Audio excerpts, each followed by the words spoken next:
Hello and welcome to Enchantment of Eternity's review for Star Trek Lower Decks Season 2 Episode 9, Wej Duj. This video is a part of a series of videos where I review episodes of Lower Decks. So I have to start with a spoiler warning for Lower Decks up to Season 2 Episode 9. If you haven't seen up to this point, you will not want to watch this video, otherwise some things will be spoiled for you. And yes, I didn't really know how to pronounce it. That was my best attempt at Klingon pronunciation of this episode, which the title was in Klingon on the screen. Anyway, you know, usually when I record my episodes for Lower Decks, my reviews, I don't watch other people's reviews or hear other reactions before I record my review. I don't want to be sort of tainted by that. I just want to have my own opinion and present it. However, this week I was working a lot the Thursday and Friday, so I'm recording this Friday night, so the night after. Well, suppose for those people on the West Coast who want to stay up to midnight, they could watch it Wednesday night. But for me, that's 3 a.m. and I'm sorry, I don't want to stay up that late. So it's Thursday mornings when I watch it, but I couldn't record this video until Friday night. So it's been like a day and a half since I've seen the episode. So I unfortunately have been contaminated with other opinions of this episode, but it's really interesting because I was going to come on here with my intention, like after I watched the episode, when I was going to record my review, but of course I didn't have time to do it, but I was thinking about what I was going to say, and I was going to say something like, wow, well, that was a pretty big disappointment coming off of last week's episode. This is like just another average run-of-the-mill Lower Decks episode, not impressed with it at all. Until I went and saw the other reaction to this, and everyone seems to be going crazy over this episode, and they seem to love the hell out of it. Every review I've seen, I've only seen 3, but still, people loved it. And not only that, on IMDb, this is the highest rated episode of the entire show by far. It's like a 9.2, where like this number 2 is like 8.8, and I think it's a tie between the season 1 episode, No Small Parts, I think that's season 1, and the I Excretus from last week. So this is like by far the highest rated, although usually the IMDb ratings, they're really high at first. Sometimes they level down once more people see them and review it and the excitement dies down a bit, but still it could remain the highest rated episode of the entire show. And so everyone seems to love this episode, and I kind of feel like I'm missing something. I honestly don't understand why. Now, I am going to sound like a Debbie Downer because of that in comparison to what everyone else is saying. It would have been interesting had I recorded because if I had recorded my review before I saw the reaction, it simply would have been like, yeah, this episode's fine, it's average, it's okay, it's kind of just not as funny as last week's. I was expecting more of an episode 9.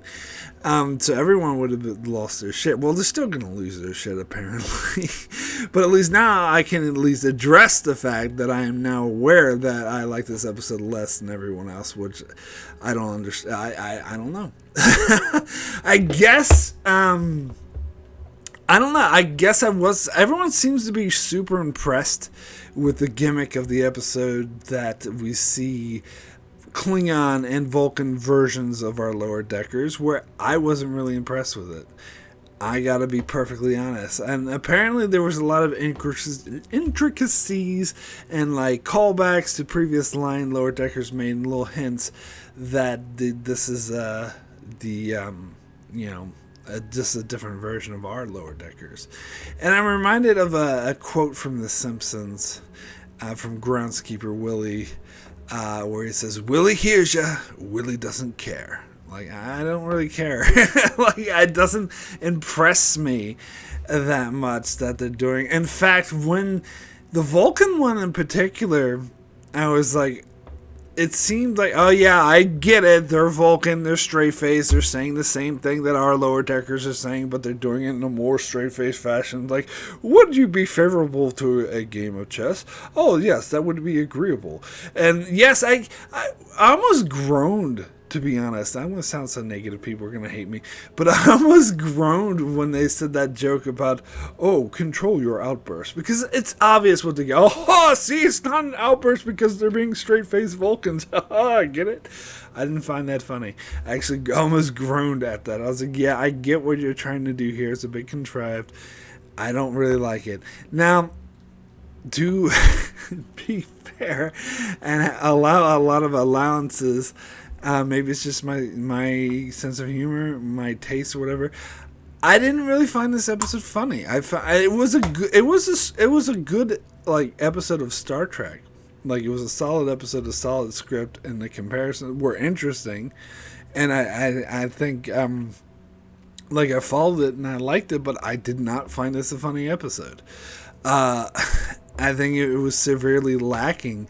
Now, not every episode has to be like last week's episode where you're just rolling around laughing hysterically, but I actually prefer the previous week's episode. I seem to be alone on this as well, the one from 2 weeks ago where Jeffrey Combs guest starred, because for me that was a perfect blend of humor. Like, it had me laughing, it was funny, and great plot and great characters. Where here we had the great plot and great characters, but I didn't really find it. I mean, there was a few funny moments in the Boimler storyline, but I didn't find the Vulcan or the Klingon storyline funny at all.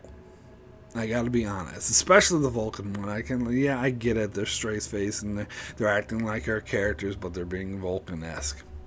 I mean, I didn't hate it. I didn't like, oh, that's stupid, that sucks, why dare you do that?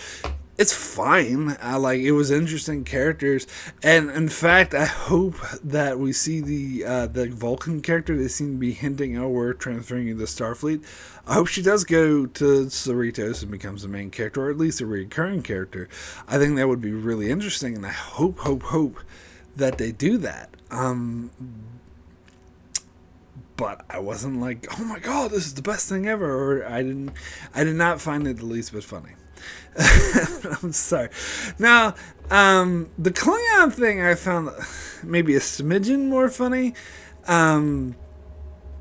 Where the with the thing with the Targ, and where he was like, "Oh, it was a glorious poop," or whatever he said. Oh god, that was funny, and it was, and it was obvious that they were trying to make him a bit like Boimler-esque, whereas the Vulcan woman was being more Mariner-esque. Yeah, I know. I found it a little bit more funny the way he tried to ingratiate himself. Obviously, the captain, like a big drunk guy, fell on top of him.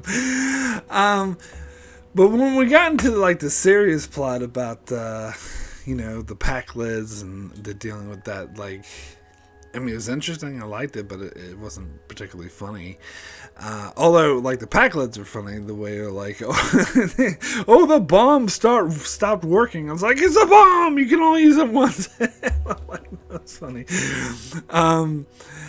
And I did like how they flashed to, lower decks of the Pacleds as well. So we saw lower decks in Klingons and Vulcans.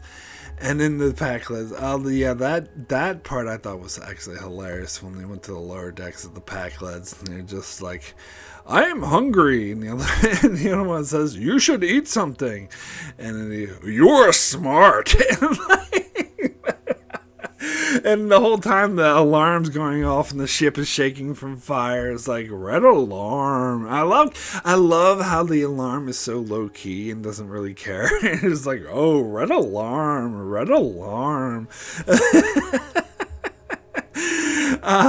And the ship is getting attacked, and they're just like, I should eat something. You're smart. Alright, so that part I did find funny, I must confess.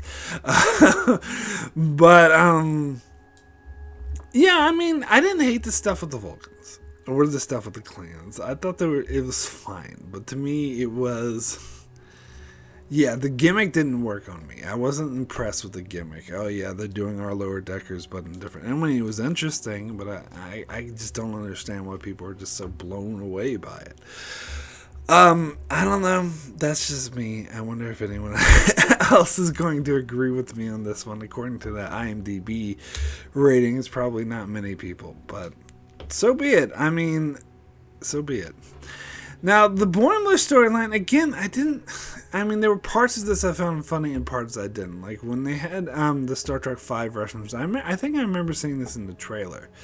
And I was like, ooh, they're going to do a Star Trek V. Oh, this is going to be so funny. They're going to riff on Star Trek V and how horrible and stupid it was.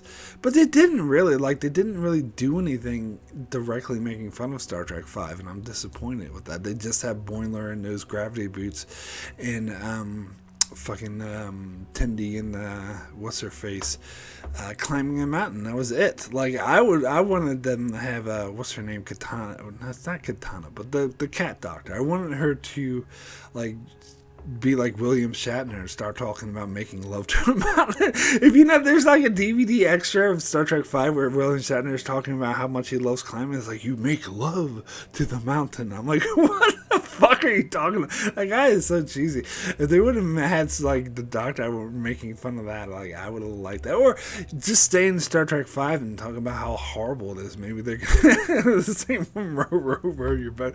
There's a lot of comedy gold they could mine, and they didn't. They just made some loose reference to the gravity boost. So I was severely disappointed in that. And the whole plot of Boimler being jealous because all of his friends had a commander friend. Like, I thought that was cool. I like that. But the individual scenes of him trying, like that one, as I said, the one with the Tendi, like that was disappointing because they didn't really do much on that. I mean, it was kind of, I did chuckle a bit when Boimler fell and Tendi's like, oh, the good thing the safeties are on. Wait, the safeties are on, right? She's like, yeah, sure, I guess, and just kept climbing. Like, I love that. That gave me a chuckle. But other than that, the scene was kind of disappointing, and I didn't like the one with Shaxs. And of course, anything with Shaxs, and I'm still a bit touchy about the fact that he's alive. I'm sorry, I'm gonna take me a long time to get over that, if I ever do, which I'm not sure I will, to be honest. But more than that, like that joke where he's like, just because it seemed like the same kind of joke they've done with Shaxs before, or they've done on Lower Decks like many times, where he says something innocent and he gets all offended and they're like, oh my god, like, so I really didn't like that. That was just, it seems like this is something we've seen a billion times before. Now, I did really like, however, the scene where he went into the holodeck with, or whatever it was, with Mariner and, and Freeman, and they were talking about all this personal shit and yelling at each other that he didn't want to know. It was like, and he felt like he was intruded, and he kept like pushing the button, let me out. Why didn't the door open though? Why did he have to keep pushing? I mean, it's fun, it's comedic purposes, but is that the only reason? Like, what's the in-universe reason for the door not opening? It's because, I guess the in-universe reason is because it was funny. I don't know, but I still thought that was funny. I still like that. And then they got into the stuff with Ransom and the Hawaiians. I actually did kind of like that. I thought it was funny. It was a bit cheesy at first. It's like, oh, I'm not really Hawaiian, but I like the resolution to that when they revealed that none of them were Hawaiian, and it just so happens they all grew up on the moon. And then the Boimler tried to fit in and be like, oh, this, that's kind of like a moon where I grew up. And they're like, how dare you say that? It's nothing like a moon. Do you know how offensive you sound? And they're like, dude, you guys were just pretending to be from Hawaii. That's so culturally insensitive. That was hilarious. He actually had a good point there. But I liked how Ransom kind of like sort of respected him after that. And it reminded me of the scene from the episode Lower Decks from Next Generation where the dude Lavelle was trying to be friendly with Riker, and because he thought someone told him that Riker was Canadian, he's like, he just randomly goes up, is like, my grandfather's from Canada. It's like, huh? It's like randomly, he's He's like, aren't you one, sir? And he's like, what, a grandfather? No, Canadian, sir. He's like, no, I'm actually from Alaska. Like, I don't know, that it kind of reminded me of that a bit. But yeah, and then Lavelle like went away feeling like an idiot, and Riker's just like, oh God, what a moron. It kind of reminded, but I like how Ransom kind of sent that other like cadet type guy to Boimler to learn. Like that shows that Ransom's really starting to respect Boimler, and I like that the progress in his storyline. About that, and it's also interesting getting more development between Freeman and Mariner. How when they were playing that game, I like when they were playing the game, and Mariner was like, "Oh, it's the chef that did it," and Freeman's like, "Why you always say it's the chef? Because there's replicators. Why would there be a chef?" And I love them calling out stuff like that on Star Trek. Like, Star Trek will do that a lot, where they'll just throw out random stuff like that. Where it's like, this is the future where you have replicators. Like, for that matter, like, why do you need a tailor on a space station if you have replicators? I don't know, because it's Warcraft or whatever, but it still seems a bit odd, but whatever. I just loved how they called that out. And it was a nice moment for them, too. So yeah, and then we get to reveal that the